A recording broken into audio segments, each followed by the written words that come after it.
আগামীকালের দৈনিক রাশিফল নিয়ে বিস্তারিত আলোচনা করব 12টি রাশির ভালো এবং মন্দ নিয়ে। অতি পরিচিত প্রোগ্রাম, প্রত্যেকটা দিন আমি দৈনিক রাশিফল নিয়ে আলোচনা করি আপনাদের অ্যালার্ট করার জন্য। তাই প্রত্যেক দিনের মতো আজও কিন্তু আপনাদের অ্যালার্ট করার জন্যই এই আলোচনা। আগামীকাল 18 মে রবিবার, ষষ্ঠী তিথি, উত্তর সারা নক্ষত্র ও শুক্র যোগ, জন্মরাশি মকর। এবার 12টি রাশিকে নিয়ে বিস্তারিত আলোচনা করব। একটা রাশি ধরে ধরে বলবো কোন কোন রাশির ভালো সময়, কোন কোন রাশির খারাপ সময়, বিস্তারিত আমি জানানোর চেষ্টা করব। আর এই প্রোগ্রাম থেকে আপনারা আপনাদের জীবনকে সুন্দর করে গুছিয়ে নিতে পারবেন। ধরুন আপনার রাশির ভালো কিছু বললাম, সেটা তো ভালো, পজিটিভ। আপনার রাশি খারাপ কিছু বলবো, সেই খারাপটা কিন্তু আপনি আটকাতে পারবেন, সেটা সম্ভব। এটাই হচ্ছে আমাদের লাভ বা বেনিফিট, যে খারাপ দিকগুলো আমরা জানতে পেরে সেটাকে কন্ট্রোল করতে পারবো। আর যদি আপনি এই প্রোগ্রামটা না দেখেন তাহলে কিন্তু জানতে পারবেন না, বুঝতে পারবেন না, খারাপ দিকগুলো আপনার সঙ্গে ঘটবে। আর আপনি যখন জানতে পারবেন তখন ঘটবে না। আর ভালো দিকগুলো আপনার জীবনে যদি অ্যাপ্লাই করতে পারেন, খুব দ্রুত গতিতে জীবনের পরিবর্তন ঘটবে। তাই আমি প্রত্যেকটা দিনই একটা কথাই বলি, আপনাদের অ্যালার্ট করার কাজ করি। আপনারা যদি এটা মনে করেন যে উনি এই কথাগুলো বলছে পজিটিভ, আমার সাথে সব মিলে যাবে, আমি ঘরে শুয়ে বসে থাকবো, তাহলে ভুল করবেন। আমি যে কথাগুলো বলছি আপনি যদি চেষ্টা করেন সেখানে সাকসেস পাবেন। মানে আপনার ভালো সময় আমি আপনাকে জানানোর চেষ্টা করলাম, সেই সময়টাকে ব্যবহার করতে হবে আপনার, আমি ব্যবহার করব না, ভালো ফল পাবেন। আর যদি মনে হয় যে শুনলাম জানলাম কিন্তু নিজের জীবনে অ্যাপ্লাই করলাম না, সেক্ষেত্রে কিন্তু কোনো লাভ হবে না। আপনার রাশি আমি বললাম ঠিক আছে, আপনার রাশি মিলে গেছে ঠিক আছে, কিন্তু জীবনের পরিবর্তন হবে না যতক্ষণ আপনি না চেষ্টা করবেন। তাই আমি প্রত্যেকটা দিন একটা কথাই বলি, আপনার সময় খারাপ তার জন্য আপনি দায়ী, আপনার সময় ভালো এর জন্য আপনার ক্রেডিট। আপনার জন্যই ভালো সময় এবং খারাপ সময় তৈরি হয়। তাই ভালো সময়গুলো যদি আমরা ভালো কাজে ব্যবহার করতে পারি তাহলে জীবনে কখনো দুঃখ কষ্ট আসে না। অবশ্যই আলোচনা থাকবে, আলোচনা করব। তার আগে আমার সাথে কিভাবে যোগাযোগ করবেন সেই বিষয়টা একটু বলে নিই। নমস্কার, জয় মা কামাখ্যা, জয় মা দাদা। আমার সাথে আপনারা দুটো জায়গায় সরাসরি বসে কথা বলতে পারবেন, যোগাযোগ করতে পারবেন। তারাপীঠ এবং আমার নিজের মন্দির 10 মহাবিদ্যা কালীবাড়ি। তারাপীঠ আপনারা পেয়ে যাবেন ইংরেজি মাসে শুরু এবং শেষ। এই মে মাসে পেয়ে যাবেন 30, 31। যদি আপনার প্রয়োজন থাকে অবশ্যই হোয়াটসঅ্যাপে ভয়েস বা লিখে বলবেন। তারাপীঠের অ্যাড্রেস পেয়ে যাবেন, কন্ট্যাক্ট নাম্বার পেয়ে যাবেন, একদম কন্ট্যাক্ট করে আপনার নামটা লিখে দিতে পারবেন। সরাসরি কল করতে পারবেন এবং আপনার কল সবসময় রিসিভ হবে, আপনাকে গাইড করা হবে তারাপীঠ পৌঁছে গেলে। এটা তারাপীঠের গেল। আমার মন্দির বীরনগর 10 মহাবিদ্যা কালীবাড়ি, এটা সর্বজ্ঞপাড়া অবস্থিত।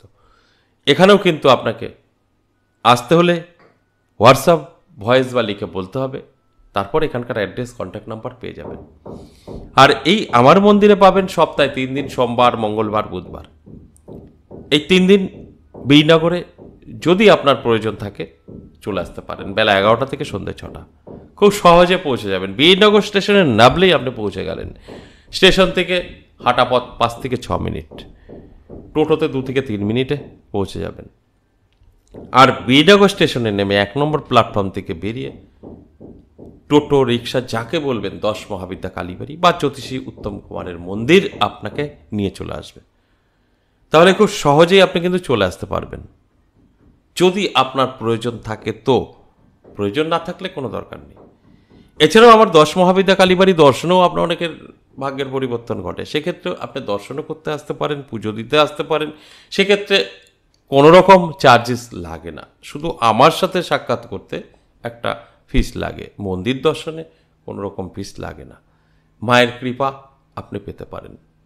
তাই মা তো সকলেরই, আপনার কাছে অর্থ থাক বা না থাক, সেক্ষেত্রে এখানে মায়ের কাছে আসতে হলে আপনাকে অর্থ খরচ করতে হবে তা কিন্তু নয়। তাই এইভাবে আপনার প্রয়োজন, আপনি সমস্যা আছেন, অবশ্যই যোগাযোগ করতে পারেন এই তারাপীঠ এবং বীরনগরে আসার জন্য। এরপরেও অনেকে প্রশ্ন করবেন আপনার অন্য কোথাও চেম্বার নেই? না, চেম্বার কি জিনিস, চেম্বার আমি করি না, কোথাও নেই। তারাপীঠ বসি, মায়ের স্থান, ওখানে আমার থাকতেই হয়, তন্ত্রবিদ্যা, সেখানে আপনাদের সঙ্গে সাক্ষাৎ।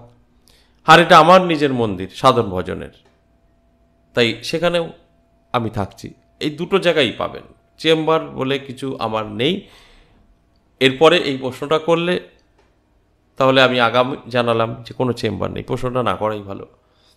এবার আসুন এক এক করে সেই রাশিগুলো বলি, যে রাশির জাতক জাতিকাদের ভালো বলবো, খারাপ বলবো, সেইভাবে চলবেন, জীবনে প্রতিষ্ঠিত হবেন। মেষ রাশির জাতক জাতিকাদের কিন্তু খুব একটা ভালো যাবে না। আপনার যদি মেষ রাশি হয়, অবশ্যই সতর্ক থাকবেন। টেনশন দুশ্চিন্তা আপনার আসতে পারে, আর্থিক দিক থেকে পিছিয়ে পড়তে পারেন, কারণ সময়টা খুব ভালো আপনার জন্য থাকছে না, যে কারণে আপনার অ্যালার্ট থাকাটা অবশ্যই প্রয়োজন। বৃষ রাশির দারুণ সময়, প্রাপ্তিযোগও তৈরি হয়েছে, নানাভাবে আপনার জীবনে সুযোগ আসতে পারে। তাই আমি বলবো অ্যালার্ট থাকুন, চোখ কান খোলা রাখুন। আপনার যদি বৃষ রাশি হয়ে থাকে, বৃষ রাশির জাতক জাতিকাদের অবশ্যই আটকে থাকা কাজ ক্লিয়ার হবে, নানা দিক থেকে দেখবেন যোগাযোগ তৈরি হবে, আপনার কাছে খবর আসবে, কর্মের বেকারত্ব দূর হবে, যারা কর্মরত, যারা সরকারি চাকরি করছেন, কারণ সেম রাশি তো বহু জাতক জাতিকাদেরই থাকে, কেউ চাকরি করে, কেউ ব্যবসা করে, কেউ বেকার, নানাভাবে থাকতে পারে। তাই এই দিকগুলো যাদের প্রয়োজন তারা মিলিয়ে নেবেন, সকলের জন্য তো নয়। তাই অ্যালার্ট থাকুন, আপনার সময়টা ভালো। অ্যালার্ট থাকলে সেটা আপনার জীবনে অ্যাপ্লাই করলে যথেষ্ট ভালো ফল পাবেন। এরপর মিথুন রাশি, মিথুন রাশির জাতক জাতিকাদেরও কিন্তু চেষ্টা করতে হবে অনেক, খুব সহজেই সফলতা পাবেন না, সর্বকাজে বাধা, সমস্ত কাজ আটকে যাবে, চেষ্টা চেষ্টা চেষ্টা, তারপরে গিয়ে যদি সফলতা আসে। তাই আপনারও আমি বলবো যে খুব একটা ভালো বলা যাবে না, হাজারো চেষ্টার পরে সাকসেস, তাই সেটা কিন্তু পুরো ভালো সেটা বলা সম্ভব নয়। এর জন্য আপনাকে চোখ কান খোলা রাখতে হবে, অ্যালার্ট থাকতে হবে, তবে গিয়ে বুঝতে পারবেন যে আপনার কি করণীয়। এরপর কর্কট রাশি, কর্কট রাশির জাতক জাতিকাদের যথেষ্ট ভালো সময় থাকবে। কর্কট রাশির জাতক জাতিকাদের উদ্দেশ্যে বলবো আপনার জন্য কিন্তু সময়টা অত্যন্ত শুভ, তাই অ্যালার্ট থাকুন, চোখ কান খোলা রাখুন। আমি যে কথাগুলো বলছি সবটাই আপনি কিন্তু মিলিয়ে নিতে পারবেন। আপনার জন্য সময়টা যথেষ্ট শুভ, আর্থিক উন্নতি হবে চোখে পড়ার মতো, এবং সমস্ত দিক থেকে আপনার বন্ধ দরজা খুলে যাবে, অর্থাৎ আপনার জন্য সময়টা কিন্তু অত্যন্ত শুভ থাকছে। এরপর সিংহ রাশি, সিংহ রাশির জাতক জাতিকাদের যথেষ্ট ভালো সময়। সিংহ রাশির জাতক জাতিকারা যারা আছেন, আমি বলবো অ্যালার্ট থাকুন, চোখ কান খোলা রাখুন, সমস্ত কাজে দেখবেন বাধা কেটে গেছে, সুন্দরভাবে আপনি সামনে এগোতে পারবেন। আর এর জন্য অবশ্যই আপনাকে অ্যালার্ট থাকতে হবে, তবে কিন্তু আমি যে কথাগুলো বলছি সেগুলো কিন্তু মিলিয়ে নিতে পারবেন। দেখবেন সমস্ত দিক থেকে আপনার জীবনে সাকসেস নেমে আসবে, কারণ সময়টা যথেষ্ট শুভ থাকছে। কন্যা রাশির টেনশন দুশ্চিন্তা ঋণ ধার করে ফেলতে পারেন, তাই কন্যা রাশির জন্য আমি বলবো একটু সতর্ক থাকুন। আপনার সময়টা মোটেই ভালো নয়, কিন্তু এর মধ্যে থেকেও ভালো কিছু আপনি করতে পারেন যদি এই প্রোগ্রামটা দেখে আপনি নিজেকে একটু তৈরি করতে পারেন। কারণ এখানে আমি জাস্ট আপনাদের অ্যালার্ট করার জন্যই আলোচনাগুলো করি, অ্যালার্ট হওয়াটা আপনার কিন্তু বিশেষ প্রয়োজন আছে, তাই অ্যালার্ট থাকুন। এরপর তুলা রাশি, তুলা রাশির জাতক জাতিকাদের যথেষ্ট শুভ সময় থাকবে, নানাভাবে কিন্তু তুলা রাশির জাতক জাতিকাদের আর্থিক উন্নতি হবে, নানা জায়গা থেকে কিন্তু সুযোগ আসবে। এর জন্য অবশ্যই আপনার অ্যালার্ট থাকা প্রয়োজন। আপনি যদি অ্যালার্ট থাকেন, অনেক কিছু আপনি উপলব্ধি করতে পারবেন, অনেক কিছু আপনার জীবনে অ্যাপ্লাই করে সুন্দরভাবে জীবনযাপন করতে পারবেন, কারণ আপনার সময়টা অত্যন্ত শুভ থাকবে।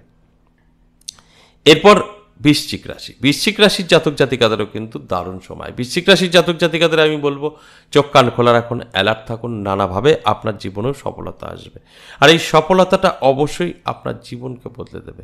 তাই অ্যালার্ট থাকুন, চোখ কান খোলা রাখুন, দেখবেন আপনার সময় অত্যন্ত শুভই থাকছে। ধনুরাশির জন্য যথেষ্ট শুভ, ধনুরাশির জাতক জাতিকাদের আটকে থাকা কাজ ক্লিয়ার হবে, নানাভাবে সুযোগ সুবিধা আসবে, আর সমস্ত দিক থেকে কিন্তু একটা সৌভাগ্য বৃদ্ধি পাবে, এটা অত্যন্ত শুভ ফল।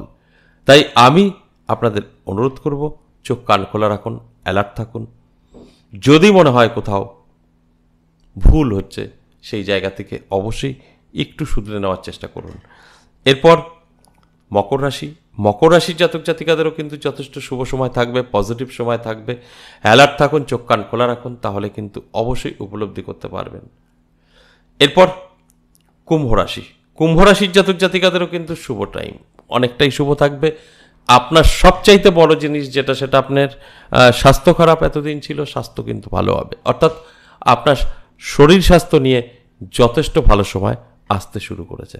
এছাড়াও সম্পর্ক কিন্তু যেটা ভেঙে গেছিল, নানাভাবে অশান্তি, ডিভোর্স বিবাহিত জীবনে হবে হবে করছে, সেই সমস্যাগুলোও কিন্তু মিটে যেতে পারে, কারণ আপনার সময়টা ভালো। এই ভালো সময়টা অবশ্যই আমি বলবো ভালো কাজে ব্যবহার করুন।